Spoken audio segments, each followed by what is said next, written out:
안녕하세요. 블랙스톤 H입니다. 자, 오늘은 우리가 데이터 탐정이 되어서 그 안에 숨겨진 진실을 한번 파헤쳐 볼 겁니다.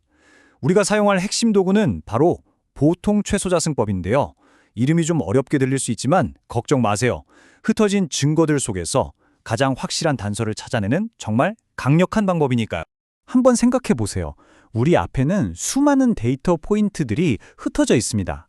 마치 해결되지 않은 사건 현장처럼 말이죠. 이 데이터들 사이에는 분명 어떤 패턴, 어떤 숨겨진 진실이 있을 텐데 과연 우리는 어떻게 그 진짜 관계를 찾아낼 수 있을까요? 지금 우리가 가진 단서는 오직 이 화면에 보이는 산점도 위의 점들, 이것뿐입니다. 우리의 임무는 이 흩어진 단서들을 가장 잘 꿰뚫는 단 하나의 직선, 말하자면 사건의 전말을 알려주는 결정적인 증거를 찾아내는 겁니다. 이 미스터리를 풀기 위해서 우리가 사용할 아주 중요한 원칙을 소개해 드릴게요. 바로 최소 자승의 원칙입니다. 이 원칙이 어떻게 우리의 수사, 분석을 이끌어갈지 지금부터 한번 자세히 들여다보죠. 먼저 알아야 할 게 있어요. 세상 어딘가에는 완벽한 진실, 즉 우리가 직접 관찰할 수 없는 진짜 관계식이 존재합니다. 경제학에서는 이걸 모집단 회계함수, 줄여서 PRF라고 부르는데요. 이게 바로 우리가 궁극적으로 찾고 싶은 진짜 관계식입니다. 하지만 아쉽게도 우리는 세상의 모든 데이터를 볼 수는 없으니까 이 식은 우리에게 영원한 미스테리로 남아있죠. 그래서 우리는 뭘 하느냐? 우리가 가진 단서, 즉 표본 데이터를 활용하는 겁니다. 이 표본을 바탕으로 진짜 관계와 가장 비슷할 거라고 추정되는 선을 긋는 거죠. 이걸 바로 표본 회귀 함수, SRF라고 부릅니다. 이게 바로 우리가 제시할 수 있는 최선의 추리인 셈입니다. 교수님, 근데 좀 헷갈리는 게 있어요. 저 점들 사이를 지나는 선은 사실 그냥 마음대로 그으면 무한정 그릴 수 있는 거 아닌가요? 그럼 도대체 어떤 선이 제일 좋은 선이라고 말할 수 있는 기준이 뭐죠? 네, 바로 그게 핵심입니다. 아주 좋은 질문이에요. 만약 우리가 에이, 대충 이쯤이겠지 하고 아무렇게나 선을 하나 그어본다고 칩시다. 어때요? 보기에도 데이터의 흐름을 전혀 설명하지 못하는 것 같죠? 단순한 감이나 짐작만으로는 진실에 다가갈 수 없습니다. 우리에겐 아주 엄격하고 논리적인 기준이 필요해요. 그 기준은 바로 오차에서부터 출발합니다. 여기 보이는 이 수직선들을 좀 보세요. 각각의 데이터점, 즉 실제 값과 우리가 그은 추리선, 즉 예측값 사이의 거리, 이 차이를 우리는 오차 또는 잔차라고 부릅니다. 한마디로 우리의 추리가 현실과 얼마나 빗나갔는지를 보여주는 증거죠. 아, 그렇군요. 근데 교수님, 한 가지 더 궁금한 게 있는데요.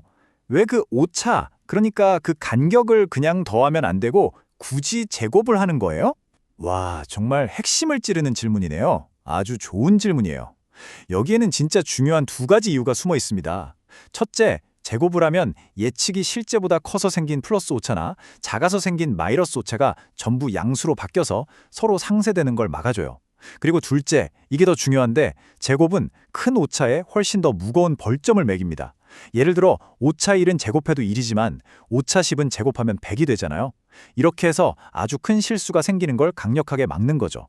그래서 우리의 임무는 바로 이 정사각형들의 넓이, 그 총합을 가장 작게 최소로 만드는 단 하나의 완벽한 선을 찾는 겁니다. 그리고 이 위대한 원칙에 붙여진 이름이 바로 보통 최소자승법, 영어로는 OLS, Ordinary Least Squares입니다. 관측된 값과 예측된 값의 차이, 즉 잔차의 제곱합을 최소화해서 미지의 모수를 추정하는 방법.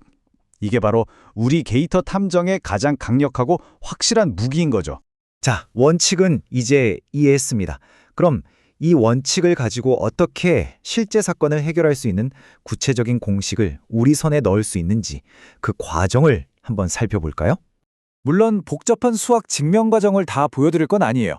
하지만 그 논리적인 흐름은 이렇습니다. 먼저 잔차 제곱의 합을 최소화하라는 우리의 임무를 1단계에서 보시는 것처럼 수학 문제로 딱 세웁니다. 그리고 미분이라는 도구를 써서 그 값이 최소가 되는 지점을 찾죠. 그 과정에서 정규방정식이라는 연립방정식 한 쌍이 툭 튀어나오고요. 마지막으로 이 방정식을 풀면 우리가 그토록 찾던 해답, 즉 최적의 기울기와 절편값이 딱 구해지는 겁니다. 자, 보세요. 바로 이겁니다. 이 공식들이 바로 그 기나긴 과정을 거쳐서 찾아낸 해답, OLS 추정량이라는 거죠. 이게 왜 대단하냐면요. 이제 어떤 데이터 뭉치를 가져오든 이 마법 같은 공식에 딱 넣기만 하면 그 잔차 제곱의 합을 최소로 만드는, 그러니까 데이터를 가장 완벽하게 설명하는 단 하나의 선을 매번 정확하게 찾아낼 수 있다는 겁니다.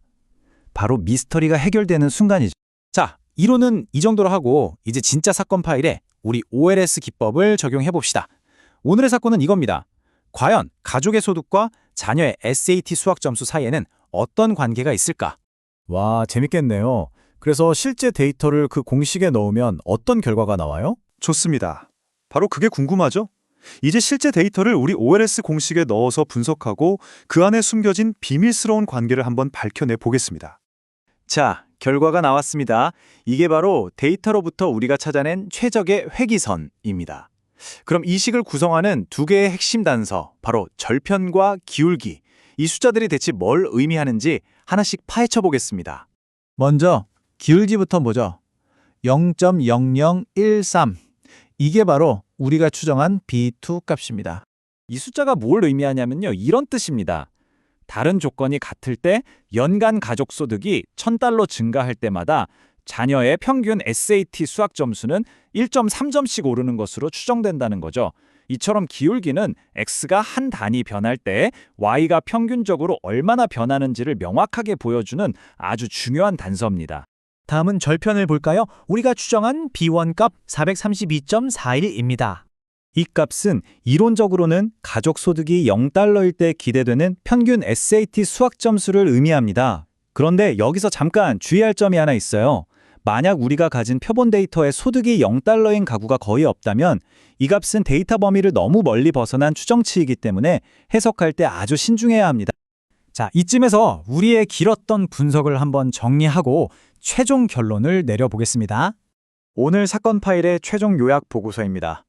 세상에 존재하는 진짜 관계, 즉 PRF는 우리가 직접 볼 수는 없습니다.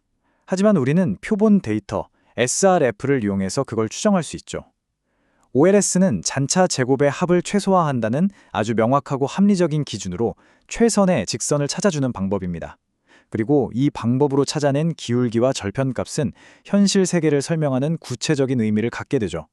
결국 OLS는 흩어진 단서들 속에서 가장 논리적이고 합리적인 결론을 이끌어내는 강력한 추리도구인 셈입니다.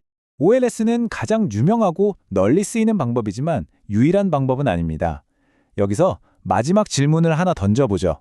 만약 우리가 오차의 제곱이 아니라 절대값의 합을 최소화하는 방식으로 최선의 선을 찾았다면 어땠을까요? 과연 우리의 결론은 어떻게 달라졌을까요? 이 질문을 한번 곱씹어 보면서 우리가 배우는 방법론 뒤에 어떤 가정들이 숨어 있는지 더 깊이 생각해보는 계기가 되었으면 합니다.